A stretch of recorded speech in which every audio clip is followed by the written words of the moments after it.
Hello everyone. It's been a little while since I've filmed anything, to be fair, since the 23rd of December, since I got here, and it's now, what was it, 20-something of February now? 25th of Feb? Yeah, it's been a while, so we might be a little bit rusty. It's taken us a couple of goes to get this right by now. But yes, in all the time that I've had Lydia in my possession, I've only just realised that I've never actually given you a proper walk around tour of the boat, so you can see what she's like inside. You've seen it in the renovations, but it'd be nice for me to show you what she's actually like on the inside. So, in this special episode, we're going to do a boat tour, and then we're going to finish off with a quick, probably not a quick Q&A, because there's been a lot of questions, but yes, it's a bit of a special episode, this one. So, come along and have a look. Okay, do you want to come and stand up on here, and then you can see? So, you will have seen a lot of this space in the last few weeks while I've been on my journey up to this marina. It's obviously where I drive the boat from, but it's a bit of a tip at the minute, actually, and do need to tidy it up. But yes, right, the engine, Lydia's beating, breathing heart. It's a Barrashire made by Yanmar, 52 horsepower. Apart from that, I don't really know that much about it, I will be honest. Engines, I know my way around this one, doing for the checks and everything, but my technical knowledge only extends so far. So I've got my dipstick for my engine oil here, and I've got the header tank for my coolant is this one, and then it runs down this pipe to the tank in there. The gearbox oil, you might have to do an insert for this, but it's a brass little screw down there just on the gearbox. Air filter, the alternator is there. The belts need replacing because they're very slack, and I can't tighten them up anymore because, as you can see, the alternator is as far down this arm as it's going to go. This is the second alternator for the generator on the engine, which obviously supplies my 240 volt power when I'm not plugged in. You can see the weed box under there through my legs. Probably not the most attractive shot in the world. Just in front of it is the stern gland. That's what I repack with grease, and you can probably see some of the grease actually on the drive shaft there as well. That's about it for the engine, to be honest with you. Like I said before, my technical knowledge only extends so far. On my battery bank as well, my batteries are there. They're batteries. There was a question about the batteries, which I'll answer in the Q&A in a bit more detail, because I actually need to have a look and see who manufactures them. Carrying on. Throttle control there, dials there in the ignition and my stop, and plenty of storage in these cupboards as well. So I've got my nappies, trusty nappies, can never come in wrong, my anchor, mooring pins, some wheels down there to keep myself off the arm coat side of the canal and stop myself scratching my boat. In this one, I can get it open, got tools, paint tins, and this little box here is actually the header tank for the back burner on my fire, which is very nice. So that keeps the boat toasty warm all throughout the winter. Ow, leaning over the door. In this one, again, just sort of more of the same. Rag buckets, I've got my engine coolant there, my diesel bug, and a few bits and spares. Grease for my stern gland, my multimeter for my batteries, more paint trays, and gloves as well. Pretty standard stuff for stern lockers on a narrowboat. Most people's will be the same. Right, on to the inside.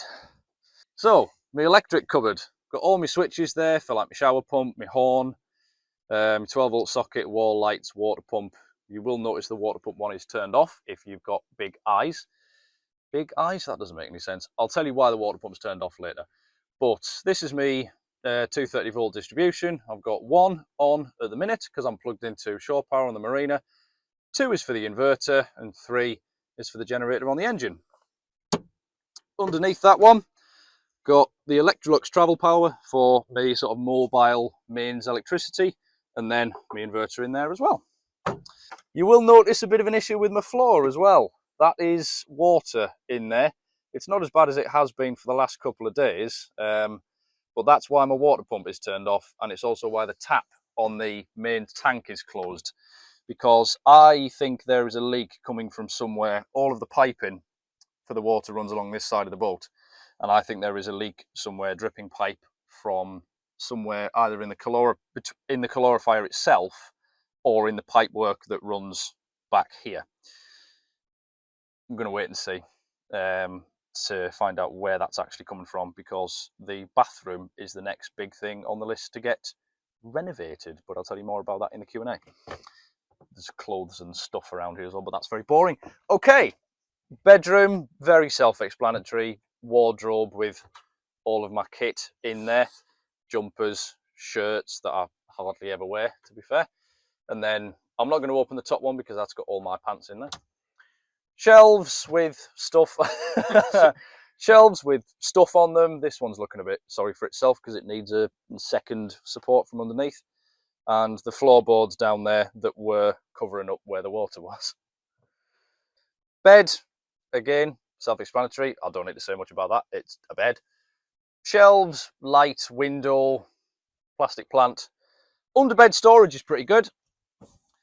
So under there, I've got my guitar, which I've had for many years and have started to learn to play, but never really sort of followed through on. I might pick it up again. Kit bags, spare things, cardboard boxes, bits and pieces like decorations that have yet to go up in the saloon and around here when this gets done. But yeah, the whole bed frame, once the bedroom gets ripped out, is going to get replaced. So this is all going, because I think it's been made with offcuts from a skip. Certainly looks like it when you take the mattress off. Oh, also as well, one thing I didn't mention in the run we did the first time where we didn't have sound, these walls that separate the bedroom from the utility room, these are coming out because at the minute the bedroom feels very cramped and I'm a big chap, so I need a bit of room. Right, onwards. Oh, look who it is. It's fencing. So that's your shout out. You've had that sorted. Onto the bathroom. Bathroom, again. This, I'll tell you more about this in the Q&A, but basic gist of it, it's all getting ripped out and redone, even the floor, because the leak that I suspect is coming from around the calorifier tank has knackered the boards that are underneath the actual floorboards. So it's all going to have to come out just to find out where that leak's coming from. But it's a bit nasty and a bit hideous and a bit dark in here at the minute. So yeah, it's all going to get ripped out and redone, and hopefully it will be very, very nice. Onwards to the kitchen. I'm not going to trip over that like I did last time. Nice big duck hatch, actually. You spent a lot of time looking out of this when you first started. You remember when I was at Red Hill? Yep. You spent so many hours gazing out of this into the sunset. He's a romantic at heart. Kitchen and bits of the saloon. This is where I've spent most of my time, focusing bits and pieces of effort here and there. I've got some plants, I've got some shelves, got more plants, radio, my to-do list, which is about 3 weeks out of date, and my wall planner. I would be lost without this because I'm useless at remembering dates and times, so that is my Bible. Yeah, it's coming along really nice in here. I've got some fairy lights up as well, so they look really nice on an evening. And my big kitchen cupboard as well, which if you turn around, you'll be able to see. Some of you might have seen it on the Instagram. But it's nice, and you can get more in there than I could in the little corner one that used to be there. Yeah, again, you know, I've got all my documents in this lovely little box. I'll take these off and show you. This was a Christmas present, which is a custom-made box. The name of the lady who makes them escapes me at the minute, but I'll put a little link to her. I think she has social media. I'll find out. But that's really important because all my insurance documents and everything's in there. Under here is shelving and the water pump and a whole load of screws that came from the porthole surrounds and loads of other places that have yet to go back in. Hanging plant, new curtains as well. Some lovely, lovely curtains that were very kindly made for me by my Auntie Jackie. So thank you very much for that, Jackie. Again, still waiting on porthole surrounds. It's been a little while now, but they will arrive eventually. I'll close the doors. Hold on. Continuity. Oh no, they were open. Oh, they were open. No, I've got to leave them open. I can't close them, otherwise it'll break continuity. Oh no, right, okay. The infamous couch. This was a bugger to get on board. I'm sure it was very entertaining for you lot, but it was hard work for two of us. I mean, Dad helped a bit, but I mean, sorry, Dad, it's a small bit. But yeah, it's very nice. It's got a nice throw and some, also, cushion, lovely cushion, using the same fabric as the curtains, also made by my lovely Auntie Jackie. So once again, Jackie, thank you very much for that. Table with the clock and the plant, but the clock's wrong because it's not 11:15. Yeah, I've got some books under there and some bits and pieces on the bottom in a nice little box. And the desk as well. This is where I spend most of my time on the evenings, slaving away, editing these videos for you lot. But it's great fun. I love editing these ones, and we'll talk more about the series in the Q&A. But for now, onwards. My favourite thing in the whole boat is the stove, because these last few winter weeks have been very, very chilly. So this thing has been a godsend. It's been fabulous. And it's pretty much been going 24/7 almost since sort of about November time. It's been out now and then, which you can't help, but it's really nice. So yeah, I've got my coal scuttle, kindling, newspapers, this fan as well, which is the best thing that's ever been bought for me. That was also a Christmas present.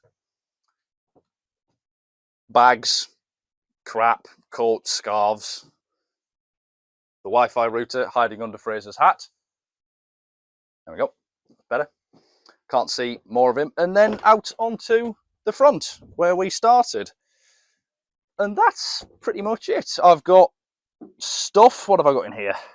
My drill's in there, a box of tape. I'm not going to go rooting around in there, but there's some there's those dust masks that we bought and some safety goggles. More tools in the other stern locker over there. My port for the water tank that fills up the tank when I put my hose pipe in there. This is the aquavac that I've been using to get rid of the water under the utility room. It's been a godsend, that has. I won't open that because that's got my spare cassette tanks in there, and you don't want to see that really. But it's got other stuff, you know, it's got a little trolley, some other bits and pieces, and yeah, it's a nice little space out here. Oh, and the cratch cover as well. We were going to film the Q&A out here, but we've decided not to because it's a bit cold. So yeah, that's about it for the boat tour. The gas locker's out the front there, but that's fairly self-explanatory. You'll have seen that so many times. Oh, and the roof as well. Yes, thank you very much, Fraser, for that not so subtle prompt. We could show you what's on the roof, but it's a bit boring. It's a bike and some bags of coal and a plank of wood. That's about it. So yeah, that is a bit of a more quick whiz round, an in-depth look at Lydia. On with the Q&A. This is a proper filmmaker at work. I'm trying to adjust the tripod properly, but I'm not doing a good job here. Am I loosening it? I'm loosening it. Yeah, that's why. God, don't put that in. That's rubbish.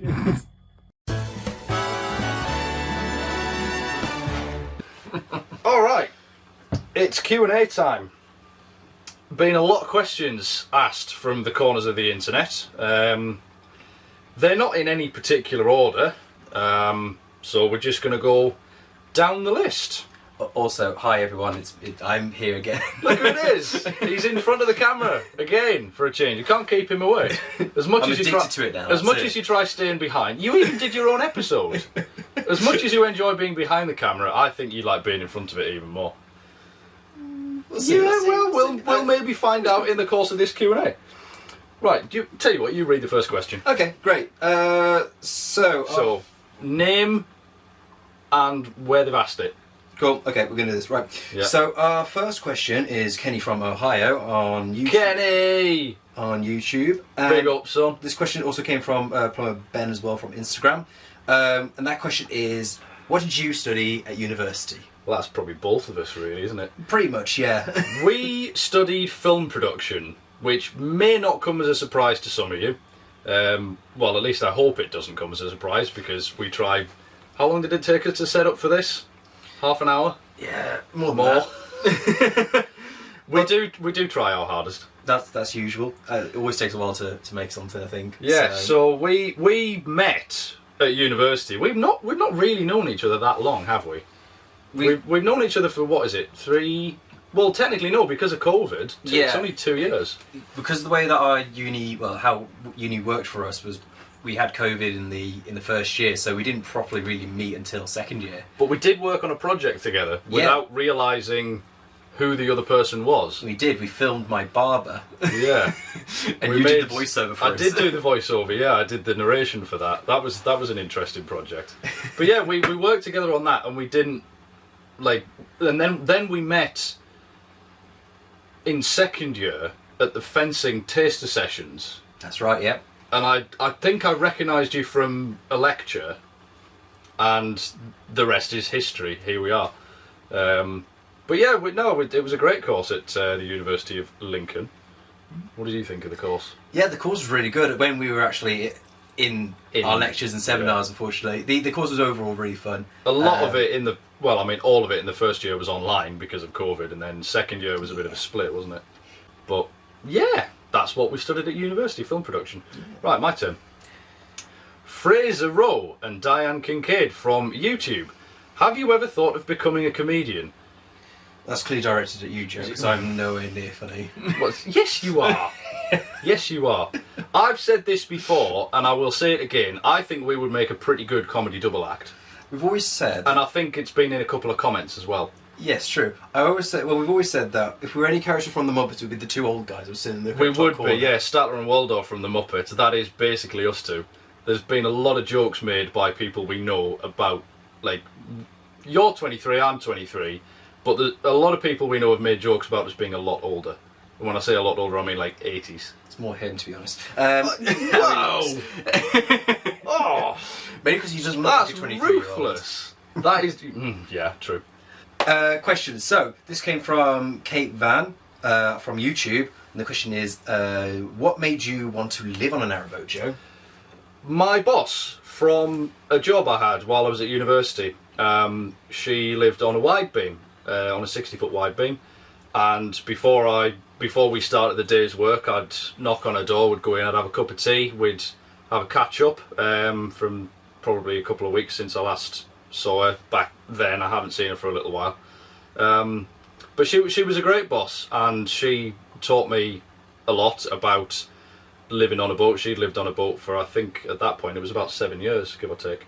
But yeah, she taught me a lot, and the more I learned about the sort of the lifestyle, what it took, the kinds of people you met, and I learned about the community as well.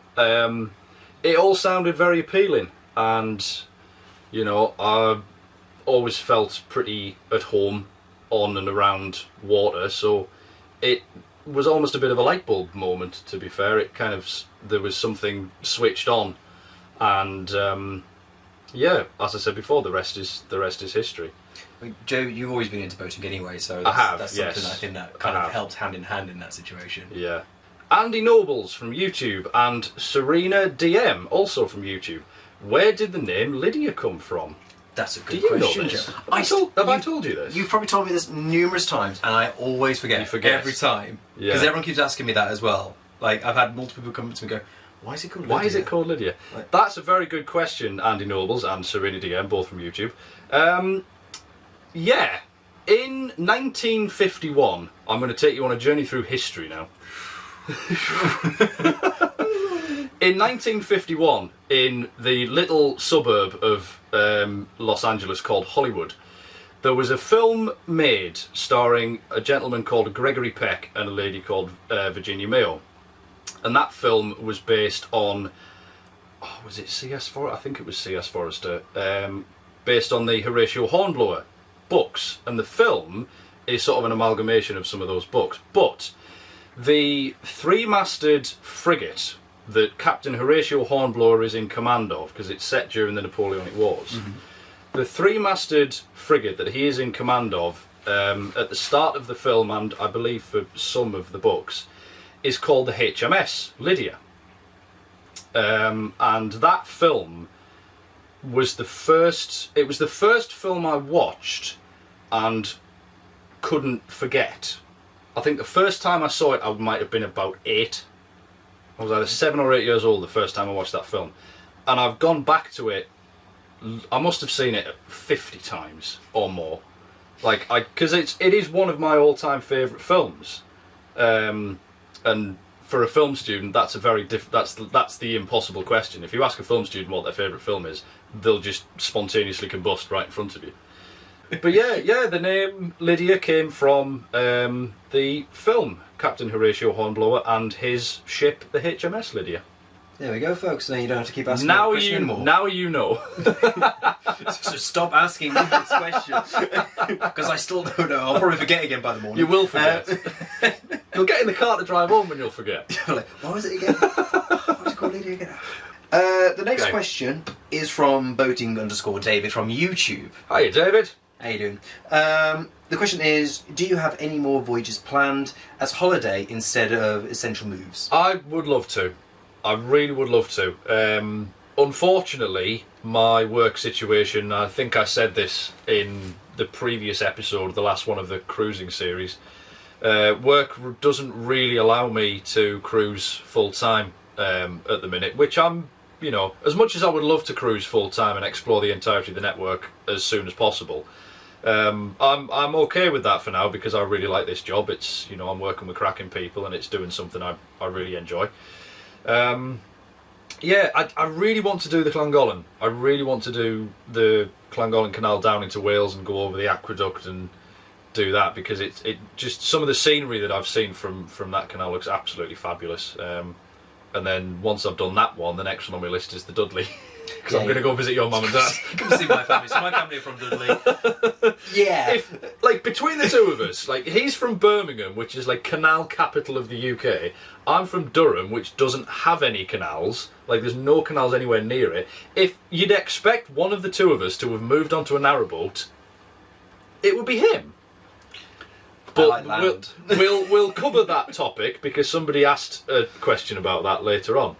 Yeah, but before you run on to the next bit, just say, because of your job, you're moving forward to another place. So, unfortunately, you're going to be getting another voyage. Here we go. Yes, so there'll be this episode, maybe a few. There'll be this special, maybe a few other DIY bits and pieces, and then another cruising episode. Because at the minute, I'm travelling nearly an hour to work and then an hour back. So I'm moving to a marina on the Shropshire Union Canal that's a bit closer to Chester, so I'm not spending as much money on diesel. It's just because he can't. He just doesn't want to stay in one place. That's the answer. Itchy feet. It's itchy feet. G's Adventure M from YouTube. Heat-wise, is it better to have a bigger or smaller boat? Well, I can tell you straight away, it is hot in here. It is hot in here. We've had to open windows because my camera started steaming up. So just straight away, it's going to get hot regardless. It's warm. I mean, my boss at my job in Lincoln, she had the wide beam, and in the winter when she had her fire on, even though it was a bigger space, it was still roasting inside. It was absolutely roasting, and when my fire's going, it can be minus 10 degrees outside and I can have my fire on inside and it's 30 odd degrees next to the fire. Freezing cold outside, but I've got all the windows open, the hatches, the doors. I can be sat here in my pyjama bottoms with no shirt on and I'm just sort of sat there I'm melting. With the heat, it's ridiculous. So I don't think the size of your boat really matters heat-wise. I mean, obviously, if it's a 20-foot Springer and you've got a stove in there, it's going to heat up faster than this will because it's nearly 60 foot long. Because it's not as big a space to heat up, I would think. Yeah. Right, moving on. Dinmore Junction Model Railway from YouTube and Vicky T also from YouTube. Have I been a narrowboater before, and how did I get into narrowboating post-uni? I think we've kind of already answered that. I got into it. I was inspired by my boss who lived on the wide beam. But no, I'd never been a narrowboater before university. Like I said, from Durham, County Durham, there's no canals up there. You've been on a boat before I got this, haven't you? I've been on boats, but I've never been out on the water properly with one and driven controlled or anything. But yeah, no, but I'm from an area that has loads of narrowboats. Like it used to You've be been like around a lot, yeah. It's the place for trade and stuff at that like back in the Industrial Revolution. So yeah, there was plenty of narrowboats around at that time. There still are today. I've also done. If you ever go to the Backcountry Museum, they have a narrowboat tour there, and I remember doing legging there when I was younger. So we'll put a definition of what legging is down there, because I think maybe a photo here. We'll put a picture of legging, and that should hopefully explain it. Yeah, but I mean, Joe, you've done boating in the past. I've worked on boats previously, and I've worked on and around the water. So boats have been part of my life for a little while now. Before I sort of got into narrowboating proper. Yeah, I think that sort of covers it, really. That. Yeah, pretty much. And I mean, the first episode pretty much. Oh God. Mentioned that quite a bit as well at the very beginning. It was that you were coming straight out of uni and you wanted to get this boat, and when we did inspection and stuff for it, we eventually managed to find one. Well, you managed to find one. I didn't do anything about it. I just filmed it. And yeah, that's pretty much you starting from scratch, having no experience pretty much, living on a boat and working on this or anything. I hadn't done the typical thing of like renting one for a weekend or a week, like taking a holiday. What a lot of people say to people who live on boats, say to people who want to live on boats, rent one, like take a holiday on one for a week or a weekend and see if you like it. I didn't do that. But to be fair, looking back, I don't really think I needed to, because I came into it, I already knew a fair bit, because I'd done a lot of research, and I'd looked at so many boats. So I kind of already knew bits and pieces, but as always, you come into something like this and it's a massive learning curve. Yeah, I'd have to say so. Okay.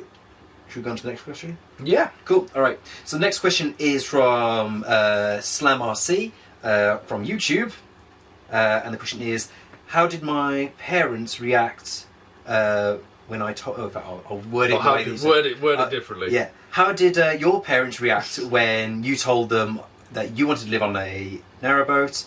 How many batteries do I have, and what type are they? Right, the batteries, I did have a look when we were doing the little bit about the engine bay for the tour, and I couldn't see a sticker for a manufacturer's mark, so I don't actually know what type of batteries they are. They're standard 12-volt leisure batteries, but I don't actually know who makes them. Parents' reaction, God, this going back nearly a year and a half, isn't it? A while ago when I told them.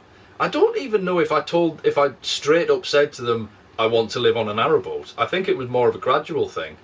It's sort of, I'd started looking at them. They knew that I was working on boats while I was at uni. And it was kind of just a natural evolution thing, really. It was not like I went to them and went, Mum and Dad, I want to live on a boat. It didn't really happen that way. No, exactly. And when we were studying in second and third year, whenever I came over for whiskey and stuff, you were scrolling through websites that were selling narrowboats. You were just constantly on your research. It was constant, yeah. I mean, I think they found it. I mean, the best people to ask is them themselves. So maybe I'll ask them for some input, and I'll record them doing this if I've got time. As an insert. Yeah. But I mean, they were nothing but supportive. God love them. I mean, their mum and dad, I love them very much, and they've been very supportive. My dad, coming down and helping us with the roof panels and the painting, and mum as well, and the moral support from the journey up here when after I dropped my phone in the water and was sort of cut off from the world. I figured out how to use WhatsApp on my laptop, connected to sort of coffee shop Wi-Fi to call her, and yeah, she was a rock that I could lean on during that time. So yeah, moral and emotional support from them both was they're stars. They're absolute stars. They've been brilliant. It was funny when you lost your phone on that one part, because I didn't get a message from him for like a week and a half, 2 weeks. I was going to say, yeah. I was like, what's going on? He must be busy. He's on his journey and stuff like that. I did not take into account. It wasn't until I think you messaged like on Facebook Messenger or WhatsApp, saying my phone's in the canal. My phone's 6 feet under the water. Yeah, I was just like, yeah. There was no sympathy, was there? It was just like, sympathy. You idiot. We've had a history of no sympathy. Oh, there's no holds barred. No, there is no holds barred at all. Oh dear. Great. Right, is it my turn? Yeah, it's your turn. My Life and What It Brings from YouTube asks, was having a narrowboat your dream or just somewhere to live? Heavy question. It started out as somewhere to live, I will be honest. Like, I was looking around, because originally I wanted to stay in Lincoln, where we studied at university. And I was looking around at house shares and renting and stuff like that. And the prices were astronomical, and it just looked a bit naff, to be fair. But then I just started learning more about boats through my old boss, and it gradually progressed into a dream. It started out as somewhere to live when I first very started looking at them, and then it kind of progressed as I learned more about it. I thought, actually, no, this sounds like just the ticket for me. And it progressed into a dream. Yeah. There we go. Sweet and simple. Sweet and simple answer. And for me, I've never had a dream of living on a narrowboat. So. Yes, you have. If you haven't, I'm not doing my job properly. Right, the next question is from Dave Smith on YouTube. Lovely, Dave. And he's asked, what is the job that you've travelled so far for? The big question. There's probably loads of people have asked that. Loads of people. For privacy's sake, I will leave it to the imagination, but I will say that I've kind of given a few clues away already. But I work on and around the water. He works on boats. I work on boats on and around the water. Yeah, he has, and he always will. I think that's right. I don't think anything's going to change. Not. Yeah. So, I'll leave it up to you to work out exactly what I do. But yeah, great, easy, simple answer. That's what I like. Simple. This is like the most asked question. I mean, I know Dave's the only one whose name's on there, but loads of people, so many people have been asking it. Yeah. So many people. Right, is it my turn? It is your turn, yeah. Ainsley Jones from YouTube. Why do you have to close lock gates when you come through rather than leaving it open for the next boat? Very good. I think I may have given an answer in the I replied to your comment, Ainsley, and with an answer, but it's kind of it's canal etiquette. It's sort of. I don't know whether it's expectation, but it's sort of common courtesy. It's almost like if you're waiting to go through a lock and there's a boat coming the other way, when I was going down Heartbreak Hill and I got to the Wheelock Flight, there was another boat coming the other way at the first lock of Wheelock Flight. Because they were paired locks, they could go into the other one, but because I was already in my lock, I could see them coming, so I was able to empty the other lock and open the gate so they could just drive straight in, and then they helped me down my lock and I helped them up there, and you help each other out, which is another brilliant thing about the canal community, which is fantastic. But when it comes to lock gates, it might have something to do with water management. I think I might have mentioned that. Yeah, not entirely sure. I mean, this is something that I've been wondering about, actually, because as I've been living around locks for a long time, actually, I've often found that kids and teenagers are constantly playing around on these things. Yeah. They'll leave the gates open all the time. Yeah. When they're. I mean, you live near the flight in Brierley Hill. Yeah, it's not far from you, and I mean, if that's a big flight of locks. One at how many is there? It's 10. 10, I think. Yeah, if I remember right. Yeah. So every one of those is normally left in the state they should be. Yeah. So when someone comes to it, they can go through and have no fuss. But normally the one at the very top is underneath a bridge, and I feel like that's somewhere that like teens and kids like to mess about. They like Hanging about, yeah. open one end of the lock and close the other one, so people can't jump across and mess about. So further evidence to the point that we are basically two old men disguised as two 23-year-olds. Yeah, I'm guessing that's quite a common problem. Yeah, and it can be a bit of a pain sometimes. Yeah. And it probably has to do, like I said, with water management, with something like that, or like the Canehill flight down south. If those lock gates were just left open, there'd be no water in the pounds, so there'd be no water for the boats to. I think anyway.